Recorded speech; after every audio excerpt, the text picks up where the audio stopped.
You're ready when you know the answer to why you're dancing. I'm at the movies with my 6-year-old daughter, and my eyes are filled with tears.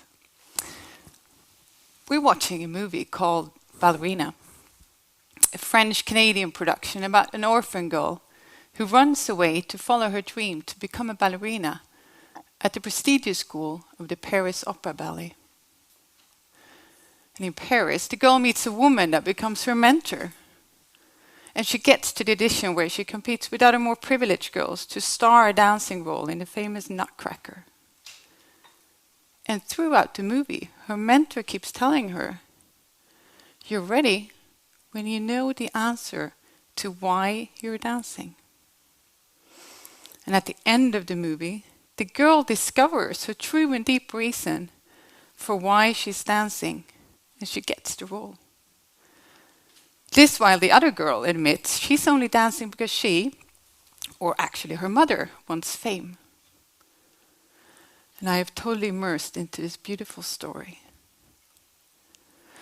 And when leaving the theater, I ask myself, how come the idea of success laying in search for meaning and a higher purpose is so natural in the humanities and so absent in the corporate world?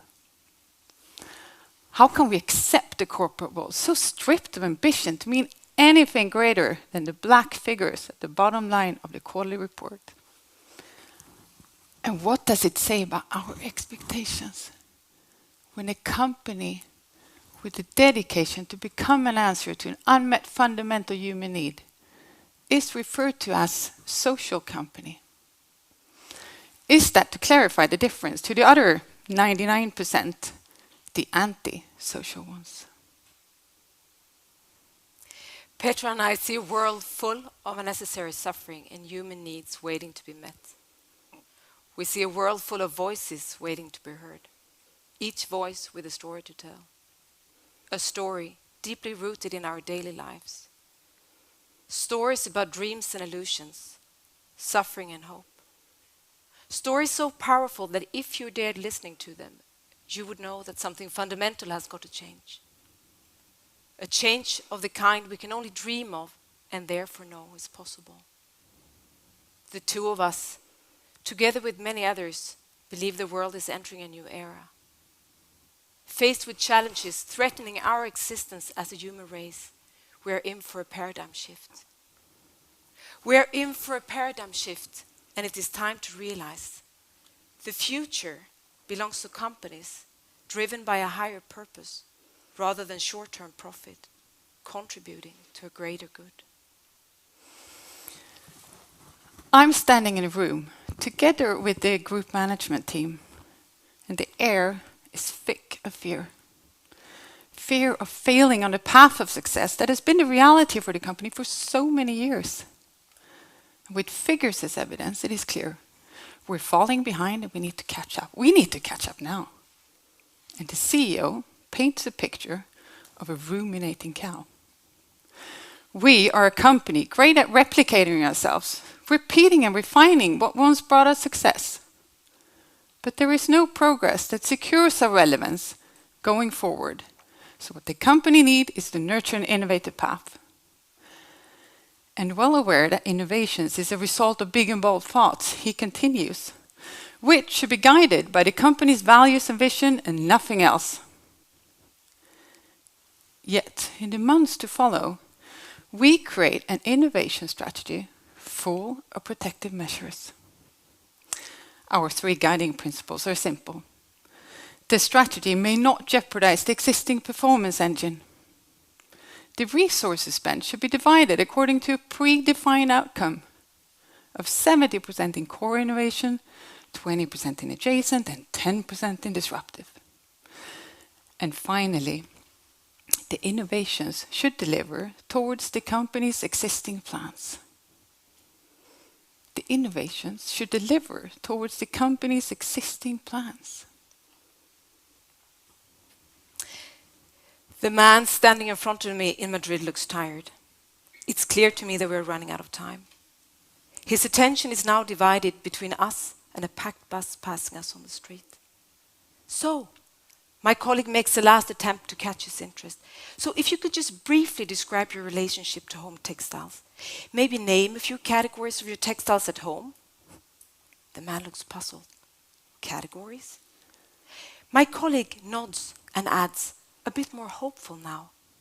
Like bed linen, towels, curtains maybe.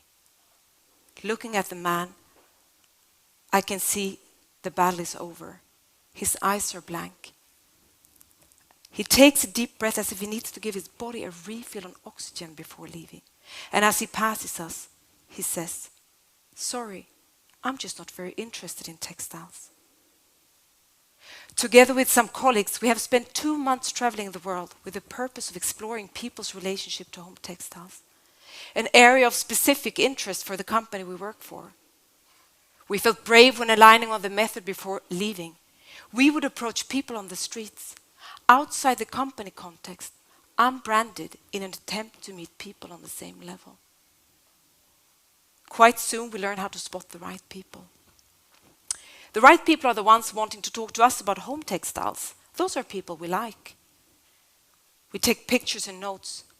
We collect lovely quotes, perfect for the report we're putting together for management. Sometimes, quite often actually, we meet people who don't care about what we care about. Or even worse, they care about something else. Things that matter to them. They talk about their lives. We feel they waste our time. When people talk about what matters in their lives, we feel they're wasting our time.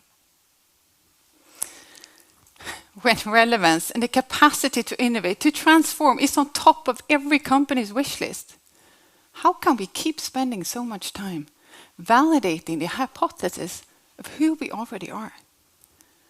And in an ambition to reach out as a company, we invite the converted, the customers, to come and co-create at a table inhabited by old assumptions. Lina and I believe every business leader needs to shift focus from executing on introvert self-validating plans and instead ask themselves the most fundamental questions of all. Why do we exist as a company? What difference do we actually make in people's lives? And in what way do we deserve a place in this society? Lina and I know that a company continuously exploring one's reason for being seeks no transformation. It is transformation. The modern society, emerging in the tracks of industrialism, has rested on the idea of technology and science as superior when shaping the reality in which we live our lives today. The heritage is visible in our obsession for what's measurable, as if only the measurable can exist. The idea, serving us humans well in the past, is no longer the only truth.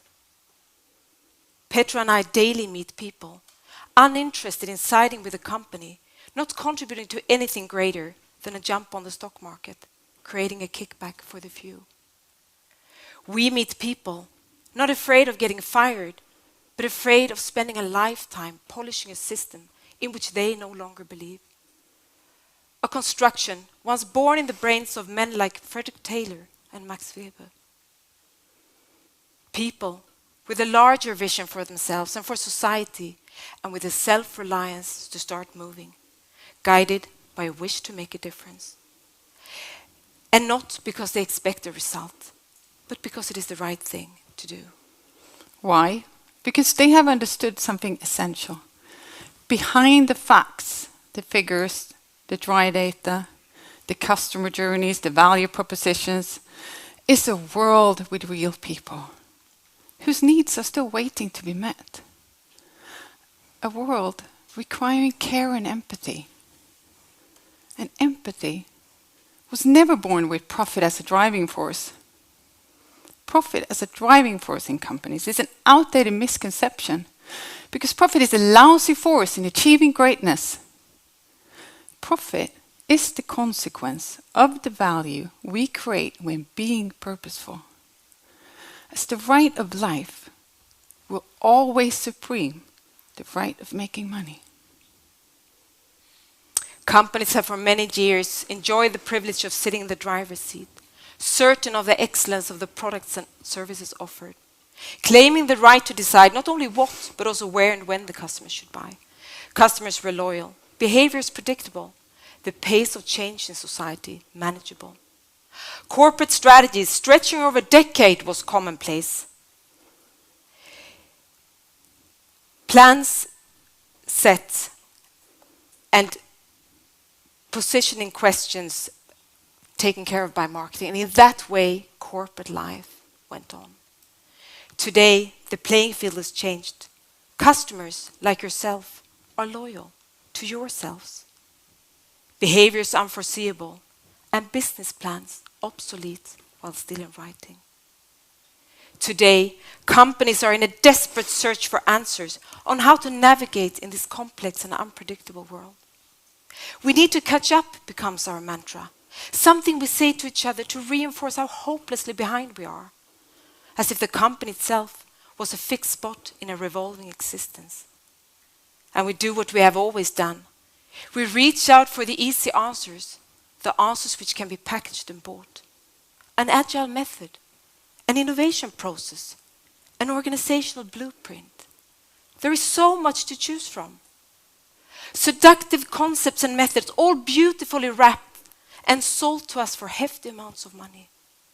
For a moment we are relieved. The pain eased. The solution to our problems is just an implementation away. An integration project later, and our agony as a company of not knowing why we are here, who we are, and where we are going will be gone. And then, the disappointment from realizing what we deep inside knew. There is no quick fix for lost direction. There is no benchmark remedy for an identity in crisis. A couple of weeks ago, while strolling the aisle of my local supermarket, I spot a woman, and she's standing alone, taking pictures of the products on the shelf. And I approach her, and after a quick glance at me, she starts sharing her story. How she has lost contact with her mom, and how intensely sad it makes her feel. And with a broken voice, she tells me, last time I saw my mom was in this same supermarket chain, looking at those same products. Now I'm taking pictures to send to my mom to say, I'm sorry. I leave the supermarket, having been given yet another window to the world I live in. One piece of a colorful, unpredictable and endless puzzle. In that brief moment, we were just two human beings in a small supermarket. Two human beings with remarkable capabilities. Capabilities of a kind no corporate blueprint will ever give justice to. Human capabilities, such as curiosity, compassion, and the ability to listen. And listening without the intention of validating my own beliefs. Without immediately reaching out for a solution. Knowing that all I could ever ask for myself in that moment was to hold the space for that woman to tell her story. Taking in the voices, the stories, allowing us to see the layers and patterns emerging as we internalize them, and slowly perceiving why and for who we exist as a company. Sense-making can never be for sale, never be packaged and implemented. Eyes and ears, curiosity and compassion can never be outsourced. A company can buy tons of reports and customer data. It won't transform your company. Making sense of the world around you is about immersing into people's lives, taking the perspective of the many people. With that shift in perspective, the company's reason for being unfolds, and the white space between the purpose and the current business idea becomes visible. Petra and I call this the relevance gap. In this open space lies infinite possibilities for a company to thrive, to become more valuable and relevant to the world. What the world needs are a relevant company, abandoning the idea of profit for the few. The world is calling for change. And Lina and I believe this is the moment to liberate ourselves from our assumptions and to reimagine. What if all companies rise to the challenges we face on this earth? What if you, as a corporate leader, gaze inwards, willing to upgrade your level of consciousness, perceiving yourself as a small but indispensable part of a greater context? What if your company holds a space for human abilities to unfold? A space where you and everyone in the organization can explore. Encouraging the questions to become the new answers. A space to seek new perspectives. As it is with new eyes, great discoveries emerge. The story we live in is invisible to us, but we're realizing that everything around us, countries, societies, political systems are constructed. The possibility of change becomes visible. Because everything constructed can be deconstructed and rebuilt. Petra and I know that at the core, a company is nothing but a culture with the capabilities of turning human insights into an offer. Faster and leaner than any other institution our society can offer. An outstanding vehicle for transformational change. In the emergent narrative, impatiently waiting for us, the world needs relevant companies, abandoning the idea of profit for the few, to act in service of humanity, siding with the many, once and for all. Thank you.